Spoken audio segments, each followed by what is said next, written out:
오늘 다시 창세기 강해를 좀 하겠는데요. 오늘은 여러분들이 아주 익숙하게 잘 알고 있는 가인과 아벨의 제사에 대해서 살펴보도록 하겠습니다. 너무 뻔한 얘기니까 여러분들이 어느 정도 그 이야기의 얼개는 다 알고 계실 거예요.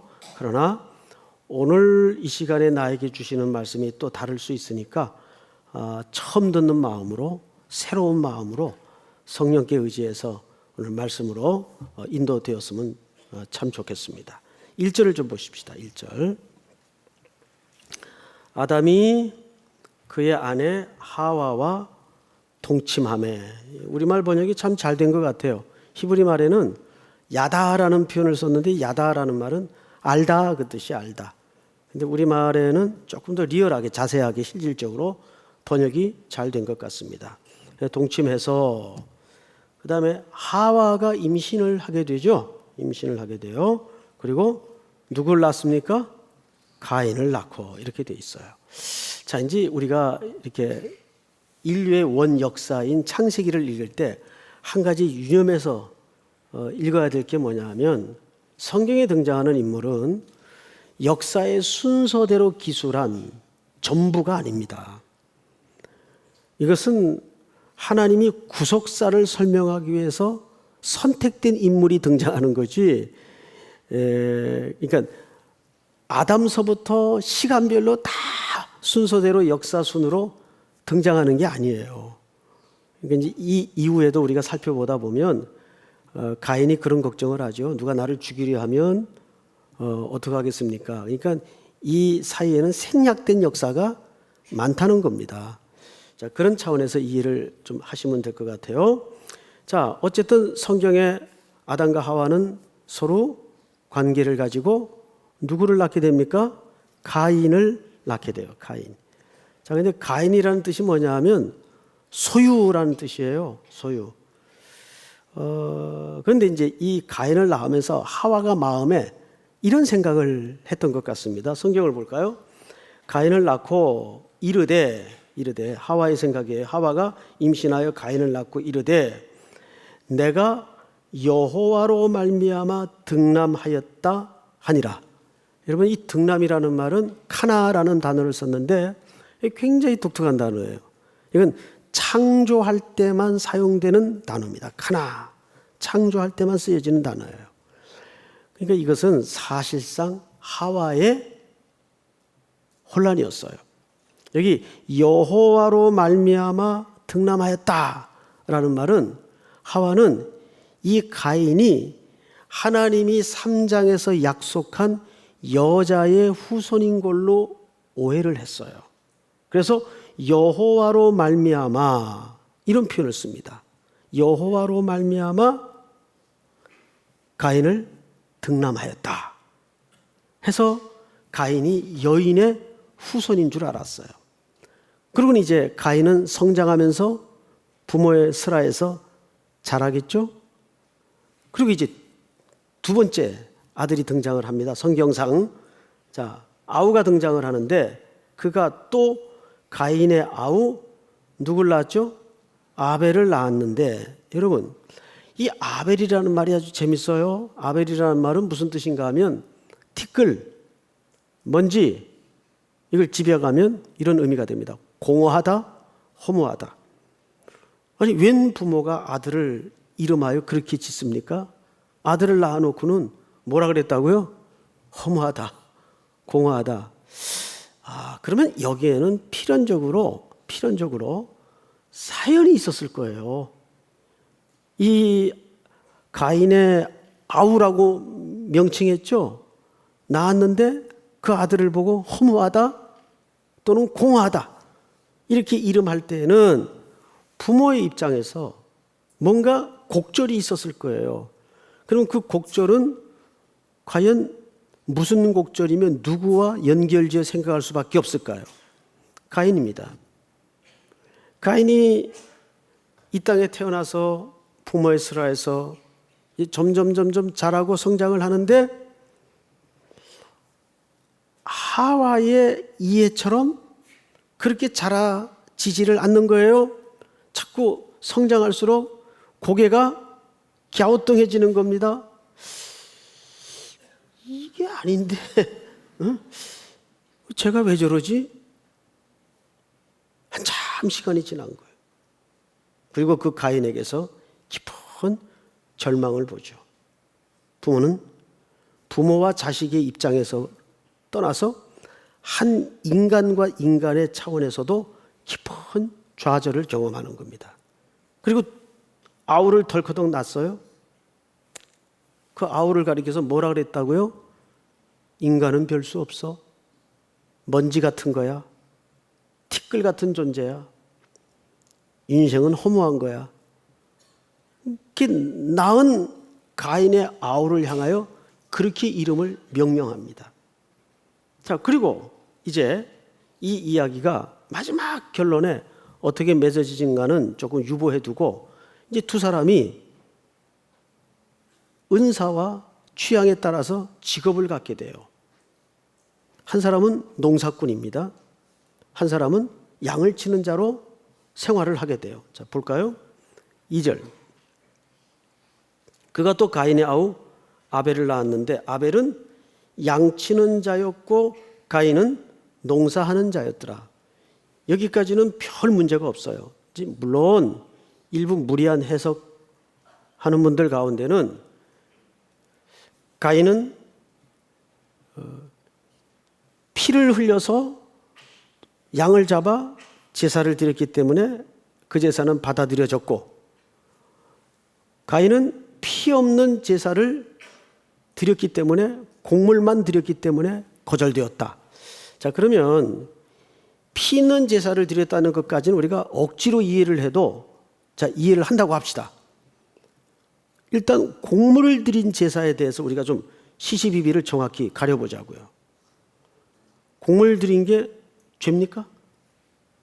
여러분, 모세가 하나님께로부터 받아 제정한 제사법에도 보면 곡물만 드리는 제사가 있어요, 없어요? 있어요. 대표적인 제사가 소제라는 제사가 있습니다. 그 제사는 곡물만 드리는 제사예요. 이런 걸로 보아서 제물 자체에 논란의 근거를 갖는다는 것은 문제가 있어요. 더더군다나 하나님이 직업을 차별을 하시는 분은 아니잖아요. 너는 농사꾼이니까, 너는 목동이니까. 이건 아니잖아요. 그래서 일단 우리는 오늘 성경의 팩트를 그대로 이해하더라도 여기에 미세한 차이를 성경 기자가 밝히고 있다는 것을 아셔야 됩니다. 자, 몇 절을 보시냐면 3절을 볼까요? 3절. 세월이 지난 후에 이제 앞을 보십시다. 사실 이 문장이 많은 해석자들에 의해서 그냥 간과될 때가 많아요. 그리고 우리말 성경에도 보면 세월이 지난 후에 그러니까 이게 도대체 뭐 어느 세월이 지난 걸 얘기하는 거냐. 그러니까 뭐 1년이냐, 뭐 한 30년을 얘기하는 거냐. 이 문장만 봐가지고는 전혀 알 수가 없어요. 그런데 이 문장이 정확하게 해석이 돼야 이 제사의 전체 의미가 확연하게 들어옵니다. 자, 우선 이 세월이 지난 후에라는 말을 세 토막으로 끊어서 설명을 드릴 테니까 잘 들으셔야 돼요. 세월이라는 말은 욤이라는 단어를 썼어요. 욤, 날입니다. 날. 그러니까 날이에요. 그 어떤 날이 지났느냐. 근데 여기 이제 사용된 catch라는 지난이라는 이 단어가 아주 중요합니다. 지난. 이 catch라는 단어를 썼는데 이 단어는 특별히 성경 전체에 걸쳐서 심판과 종말에 연결될 때 사용하는 단어예요. catch, 지난.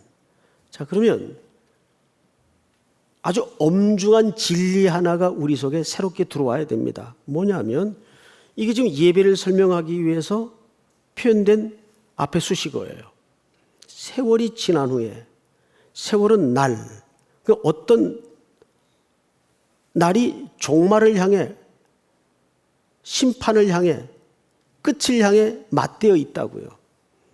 정확하게 이 이야기는 사실상 농사의 한 절기가 지난 후라는 뜻입니다. 양을 치던 농사를 하던 그 한 절기가 지난, 그리고 후에라는 말은 열매가 나온다 그 뜻이에요. 결과가 나온다 그 뜻이에요. 양치는 한 절기가 지나면 결과가 나오겠죠.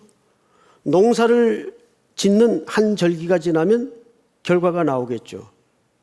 자, 여기에 우리가 붙들어야 될, 새롭게 눈 떠야 될 엄중한 진리가 뭐냐 하면, 우리는 가장 중요한 아이덴티티가 예배자입니다. 너는 누구냐? 라고 물었을 때 신자입니다, 성도입니다 보다 더 본질적 정체성이 우리는 예배자입니다. 왜요? 사도 바울도 복음 안에서 그리스도를 영접한 이후에 그는 자기 길고 멀고 험했던 인생을 하나의 제사로 봤어요. 그래서 그의 유언 같은 글인 디모데후서 4장에 보면 전제와 같이 벌써 내가 부음이 되고 라는 표현을 해요. 그러니까 자기 일생을 뭘로 이해한 겁니까? 길고 멀었던 제단에 드려지는 제물로 이해를 한 겁니다. 이제 그게 부음이 됐다 그 말이에요. 이 부음이라는 말은 누구 죽었어 하고 부고를 보내는 통지 그 부음이 아니고, 이 부음은 이 전제라는 제사가 끝나는 것을 알리는 제물 위에 포도주를 붓는 헌주의 행위를 얘기합니다. 이게 부음이에요. 말 그대로 붓다. 그러면 이 제사는 끝이 나요. 바울이 이 얘기를 왜 했냐면, 멀고 길고 험했던 자기의 일생을 하나의 예배, 하나의 제사로 봤을 때 이제 그 예배가, 그 제사가 끝이 난다 그 말이죠. 이제 끝나는 시간이 느낌으로 다가오고 있는 겁니다. 바짝바짝 숨통이 조여오는 것을 감옥 안에서 직감하는 거예요. 그렇듯이 우리는 예배자로서 마치 가인과 아벨처럼 우리의 가장 중요한 정체성은 예배자입니다. 하나님이 우리를 창조하신 목적도 예배기 위해서 창조하신 거예요. 믿습니까? 자, 그렇다면 우리의 인생은 유형의 예배이든 무형의 예배이든 길고 멀고 험한 예배자의 삶을 시작한 겁니다. 근데 이 예배가 이 땅에서 끝나는 시간이 옵니까 안 옵니까? 반드시 옵니다. 개인적인 종말도 오고 역사적인 종말도 옵니다. 이거를 성경에서는 뭐라 그러죠? 추수할 때가 온다 그래요. 예배는 맞춰지는 시간이 있어요. 그 심판, 그리스도의 베마 앞에 세워지는 시간이 있다고요. 심판은 단순히 부정적인 의미만의 심판이 있는 게 아닙니다. 우리는 그 시간을 맞이해요. 세월이 지난 후에 그 결과를 가지고, 열매를 가지고 우리는 그 시간을 그리스도 앞에서 맞닥뜨리게 된다고요. 지금 그 얘기를 하는 겁니다. 그러니까 오늘 이 표현 속에는 이 가인과 아벨의 예배가 단순한 예배가 아니라는 것을 암시해요. 우리 모든 성도들에게 전부 연결된 하나의 모형을 설명하는 겁니다. 우리는 예배자입니다. 예배자로서 우리는 그 세월이 지난 후에 어떤 드러난 걸 가지고 우리는 하나님 앞에 각각 심판 앞에 서게 될 겁니다. 그 얘기를 하는 거예요. 세월이 지난 후에 볼까요? 두 사람이, 가인은 땅의 소산으로 제물을 삼아 여호와께 드렸고, 여기까지 볼 때는 별 문제 없는 것 같아 보이는데 아벨의 행위 속에 슬쩍 비교가 드러납니다. 4절을 보시면 아벨은 자기도 양의 첫 새끼와 그 기름으로 드렸더니, 앞을 보실까요? 자, 두 사람이 예배자로 하나님 앞에 나아가서 예배를 드렸는데 겉으로 볼 때는 별 차이가 안 나요. 그런데 아벨의 예배의 행위 속에 두 가지 수식어가 눈에 띄죠. 하나는 첫, 뭡니까? 첫. 왜 말을 안 하세요? 첫 뭐죠? 예, 첫 새끼. 그리고 두 번째는 그 기름진 것으로. 그 기름진 것으로. 영어 번역을 다 조사해봐도 여기 기름진 것이라는 말은 무슨 뜻이냐면 가장 좋은 부분으로 그 뜻입니다. 그러니까 아벨의 행동 속에서 우리는 뭘 발견할 수 있어요? 가인이 얼마나 동기 없이 무심하게 그냥 형식적인 하나님과는 전혀 관계가 없는 예배를 드렸다는 것을 우리는 금방 눈치챌 수가 있어요. 가인은 어떻게 드렸습니까? 자기의 수확된 농작물 중에 그냥 드렸어요. 그냥 드렸어요. 그런데 아벨은 어떻게 드렸습니까? 아벨은 첫 새끼와 함께 그 기름진 것을, 가장 좋은 것으로. 그러면 혹자는 이렇게 오해를 할 수가 있겠죠. 그래, 맞아. 예배는 정성을 다해야 되는 것이야.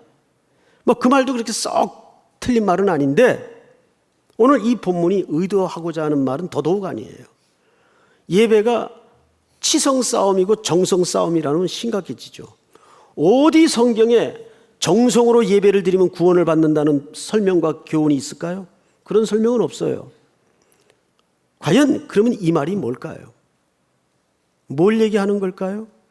자, 우리는 그래서 성경을 한 군데 좀 찾아볼 필요가 있습니다. 히브리서 11장을 띄워주세요. 한번 같이 읽읍시다. 우리 다 같이 시작. 믿음으로 아벨은 가인보다 더 나은 제사를 하나님께 드림으로 의로운 자라 하시는 증거를 얻었으니 하나님이 그 예물에 대하여 증언하심이라. 그가 죽었으나 그 믿음으로써 지금도 말하느니라. 아멘. 여러분 본문을 잘 보세요.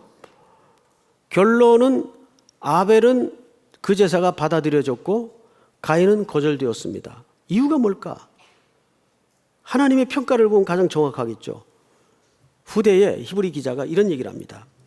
믿음으로 아벨은 뭘로 예배를 드렸어요? 믿음으로. 아벨은 가인보다 더 나은 제사를 하나님께 드렸대요. 믿음으로. 그럼 이 믿음의 정체가 뭡니까? 이렇게 되어 있습니다. 드림으로 의로운 자라 하는 뭘 얻게 됩니까? 증거를 얻었으니 하나님이 그 예물에 대하여 증언하심이라. 예물은 하나의 결과물이에요. 그 결과물은 하나의 증거에 불과합니다. 문제는 아벨과 가인의 심령 속에 그 예배의 동기를 얘기하는 거예요. 아벨은 뭘로 드렸다고요? 믿음으로 드렸어요. 그러면 우리가 쉽게 아벨 믿음 짱이네. 믿음이 좋았나 봐. 여기서 말하는 믿음의 실체를 좀 이해하셔야 됩니다. 이 믿음을 가장 잘 정의한 성경이 에베소 2장 8, 9절인데 보도록 하십시다. 띄워주세요. 너희는 그 은혜에 의하여 뭐로 말미암아? 알고 보니까 믿음은 은혜에 의하여 주어지는 거예요. 구원을 받았으니. 그래서 이것은 너에게서 난 것이 아니요 하나님의 뭐래요? 선물이라. 그러니까 우리 속에 믿음은 내가 생성시키거나 촉발시킨 의지적 반로가 아니라는 뜻입니다. 이 믿음은 외부로부터 들어온 거예요. 그래서 그리스도의 의라고 얘기합니다.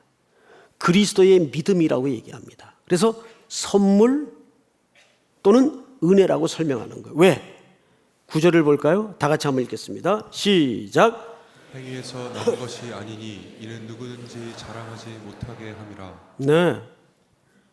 결국 아벨은 이 믿음이 있었던 겁니다. 즉 그는 하나님에게 이런 붙들리는 은혜가 있었어요. 그것을 조금 더 직설적으로 묘사한 성경이 있는데 우리 요한일서 3장 12절을 띄워주세요. 같이 한번 읽겠습니다. 시작. 가인같이 하지 말라. 그는 악한 자에게 속하여 그 아우를 죽였으니 어떤 이유로 죽였느냐? 자기의 행위는 약하고 그 아우의 행위는 의로움이라. 아멘. 자, 여러분 속지 말 것은 가인은 사람을 죽였기 때문에 살인자가 아니에요. 그가 악한 자에 속했기 때문에 그 열매가 살인으로 드러난 겁니다. 이해가 돼요? 이건 근본적으로 다른 문제예요. 그래서 여기 요한일서 3장 12절에 보면 그는 악한 자에게 뭐하여? 속하여. 그러니까 신앙은 가장 중요한 기초가 치성을 드리는 싸움이 아니라 내가 어디에 속했는가의 싸움이에요. 나는 어디에 속했는가? 여러분, 과거에 우리는 다 가인에 속해 있었어요. 그런데 그리스도의 아벨과 같은, 이 아벨의 죽음은 그리스도의 모형을 얘기하죠. 아벨과 같은 그리스도의 대속의 죽음을 통해서 하나님은 우리를 사망에서 생명의 자리로 옮긴 거라고요. 아벨에게, 다시 말해서 그리스도에게 접붙여 놓은 거라고요. 그 죽음이 전제됐기 때문에. 결국 이 가인과 아벨의 제사는 그 방향이 어디로 틀어지냐면 이 얘기를 하는 겁니다. 3장에서는 뭐가 들어오죠? 죄가 들어와요. 그 죄의 결과가 어디에서 드러납니까? 4장에서 드러나는 거예요. 여러분, 죄는 두 가지 강력한 속성을 갖고 있다는 걸 놓쳐서는 안 돼요. 죄는 첫째, 영향력이 있습니다. 3장에서 인류 속에 들어왔던 죄가 잉태되고 열매를 맺어서 4장에서 살인을 낳습니다. 사망을 낳아요. 그리고 4장, 5장, 6장, 7장 노아의 홍수 때까지 인류는 멸망당할 수밖에 없는 모습으로 죄가 어떻게 되죠? 확대됩니다. 죄는 첫째는 영향력이 있고 두 번째는 확대됩니다. 그 이야기를 가인의 제사 속에서 하는 거예요. 우리가 오늘 본문을 조금 더 유심히 자세히 살펴보도록 하십시다. 5절 4절을 먼저 볼까요? 아벨은 자기도 양의 첫 새끼와 그 기름으로 드렸더니 여호와께서 아벨과 그의 제물은 받으셨으나, 여러분 잠깐, 여기 가인의 아벨의 제물을 받았습니까? 아벨을 먼저 받았습니까? 아벨의 전인격적인 존재를 먼저 받았어요. 제물은 그것의 증거물에 불과합니다. 그리고 또 볼까요? 5절 가인과 그의 제물은 받지 아니하신지라. 가인의 제물에 문제가 있었다면 그 제물을 먼저 받지 않았겠죠. 근데 여기에도 여전히 하나님은 가인을 거절하신 거예요. 그리고 당연히 그가 드린 제물도 함께 거절이 되는 거죠. 가인의 존재가 거절이 된 겁니다. 제물이 거절된 게 아니에요. 그리고 하나님께서 그 동기를 파헤치십니다. 보실까요? 가인이 몹시 분하여 안색이 변하니, 이 말은 가인이 고개가 떨어졌다고 말이에요. 누구로부터? 하나님께로부터. 죄에 빠진 인생은 하나님의 파님 얼굴을 제대로 볼 수가 없어요. 그래서 하나님께로부터 얼굴을 떨어뜨립니다. 아담이 범죄하고 난 후에 제일 먼저 했던 행동이 뭡니까? 여호와의 낯을 피하여 숨습니다. 이게 인류가 죄에 빠진 사람들이 드러내는 당연한 기로예요. 안색이 변합니다. 얼굴이 떨어집니다. 하나님께로부터. 하나님이 그 동기를 무섭게 이렇게 추적을 하죠. 여호와께서 가인에게 이르시되 네가 분하여 하면 어찌 됨이며 안색이 변하면 어찌 됨이냐. 내가 선을 행하면 어찌 낯을 들지 못하겠느냐. 선을 행하지 아니하면 죄가 문에 엎드려 있느니라. 여러분, 죄가 문에 엎드려 있다는 말은 이런 뜻입니다. 우리 인생의 문에 죄가 이렇게 웅크리고 먹잇감을, 우리를 삼키기 위해서 웅크리고 있다는 뜻입니다. 이걸 베드로 사도가 멋지게 설명을 했죠. 우는 사자와 같이 웅크리고 있는 거예요. 사자가 왜 울어요? 허기가 져서 울어요. 삼킬 자를 찾기 위해서 그렁거립니다. 그 동작과 표현을 딱 한 문장으로 오늘 창세기 4장에서 이렇게 묘사했어요. 죄가 너를 원하나, 이 데자이어, 욕망한다 그 말이에요. 여러분, 죄는 여러분의 인생의 문에 항상 여러 가지 모양의 덫을 놓아서 삼키려고 이게 웅크리고 있습니다. 거기에 다 넘어져요. 그런데 하나님이 마지막으로 간곡하게 이렇게 부탁합니다. 죄가 너를 원하나 너는 죄를 다스릴지니라.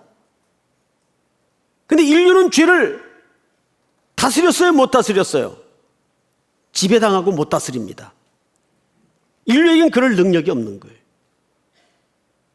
그리고 그 결과로 4장 이후부터 인류는 노아의 홍수 때까지 완전히 패역한 세상을 만들어버립니다. 죄가 갖는 두 가지 영향력 때문에 그래요. 첫째는 죄의 영향력, 두 번째는 죄의 확대. 이 출발점이 가인과 아벨의 제사를 통해 설명되는 겁니다. 그리고 마지막 8절에 무서운 얘기를 담고 있어요. 8절 한번 같이 읽어볼까요? 시작. 가인이 그의 아우 아벨에게 말하고 그들이 들에 있을 때 가인이 그의 아우 아벨을 쳐 죽이니라. 네, 여기 보시면 가인이 그의 아우 아벨에게 말하고 그렇게 돼 있어요. 말하고. 근데 거기 1이라는 숫자가 있죠. 네, 좋은 성경은 있을 거예요. 1이라는 숫자가 있는데 그 풋노트를 보세요. 뭐라고 되어 있습니까? 고대 역본들에 의하면 우리가 들러 나가자가 있음. 근데 한글 성경은 이걸 생략해 버렸네요. 그래서 고대 역본이 뭔 성경을 얘기하냐면 사마리아역 내지는 70인역을 얘기합니다. 70인역은 신구약 성경 전체를 헬라말로 번역을 한 거죠. 72명의 학자들이. 근데 그냥 설명하기 좋게 70인역이라고 통칭합니다. 근데 거기에 보면 매튜 헨리라는 학자가 이런 설명을 합니다. 70인역이나 사마리아역에 보면 이 대목에서 어떻게 설명을 해놨는가 하면 가인이 아우 아벨을 죽이기 위해서 그를 유인하여 의도와 계획을 가지고 들로 데리고 나갔다라고 주석을 해놔요. 정확하게 맞습니다. 자, 그러면 이게 무슨 문제가 되냐면 가인의 살인은 과실입니까? 고입니까? 고입니다. 가인의 살인은 과실이 아니에요. 우발적으로 일어난 사고가 아니라 고입니다. 그리고 더 무서운 얘기가 감춰져 있어요. 마지막에 아벨을 어떻게 죽였는가를 잔인할 정도로 묘사했어요. 쳐 죽이니라. 맞죠? 쳐 죽이니라. 8절 끝에 보니까 이렇게 끝이 나요. 오늘 본문 마지막 문장이네요. 쳐 죽이니라. 누구를? 아벨을.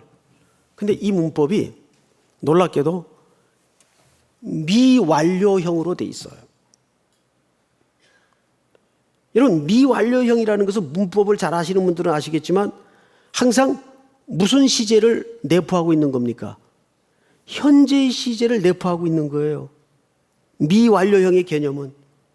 그러면 이 살인은 지금도 뭐란 얘기입니까? 그렇죠. 현재 진행형이라는 얘기예요. 살인은 추억이 아니에요.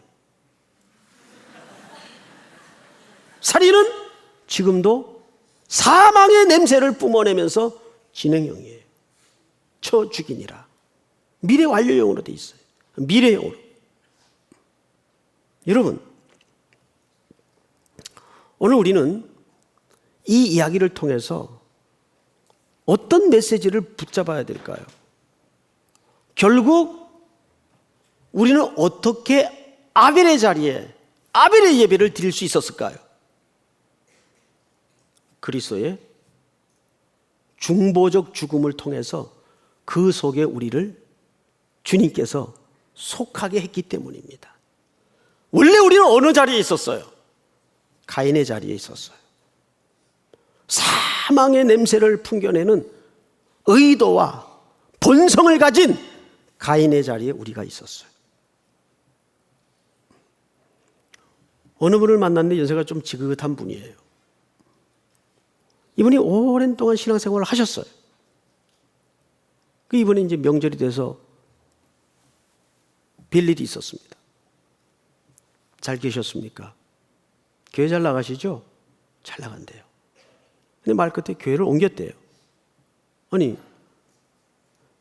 얼마나 되셨어요? 1년 됐대요. 지금 다니시는 교회는 만족하세요? 아주 만족한대요. 잘 됐네요. 근데 혹시 이 감이 좀 이상해서 어느 교회 다니세요? 그게 무슨 교회 다닌대요. 듣도 못한 교회예요. 조사를 해보니까 이단성이 있는 시비가 걸린 교회예요.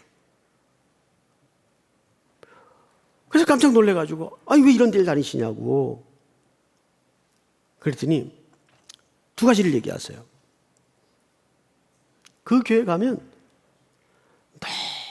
너무 분위기가 좋대요. 너무 분위기가 좋대요. 그리고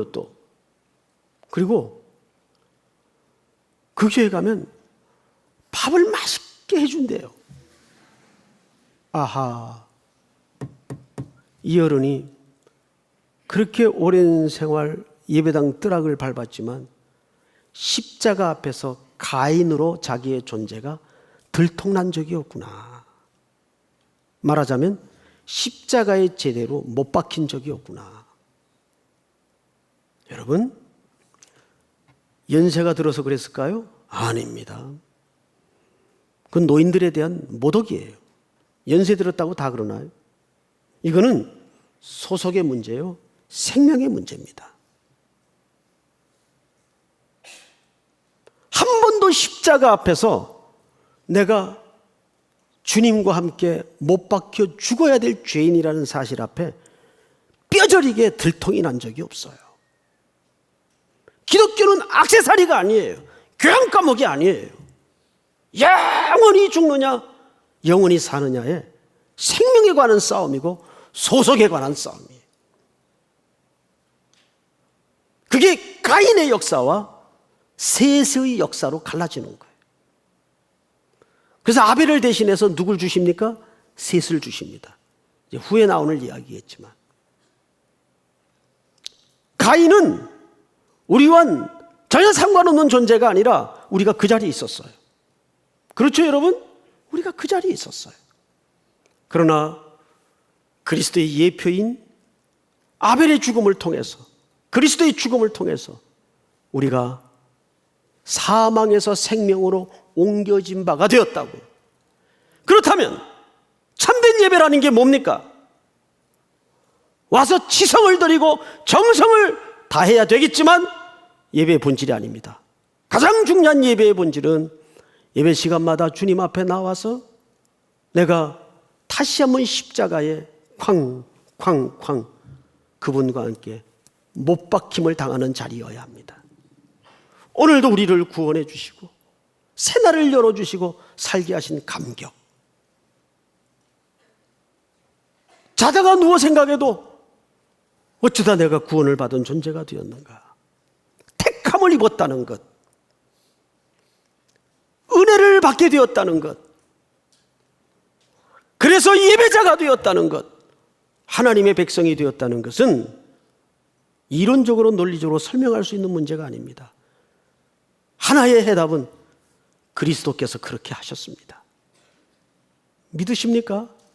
그 사실을 가인의 걸음으로 들어왔다가 아벨로 일어서는 복된 예배자가 될 수 있기를 주님의 이름으로 축복합니다. 우리 다 일어나십시다. 주를 위한 이곳에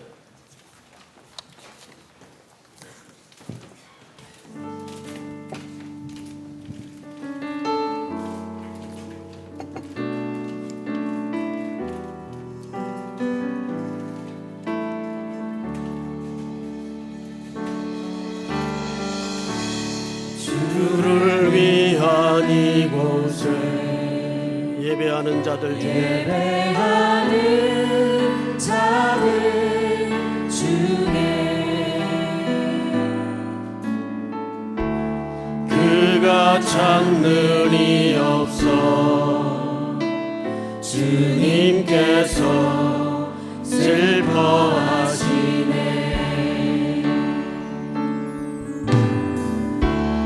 주님이 찾으시는 그 한 사람 그의 배자 내가 그 사람 되길 내가 그 사람 되길 간절히 주께 예배하네 주 은혜로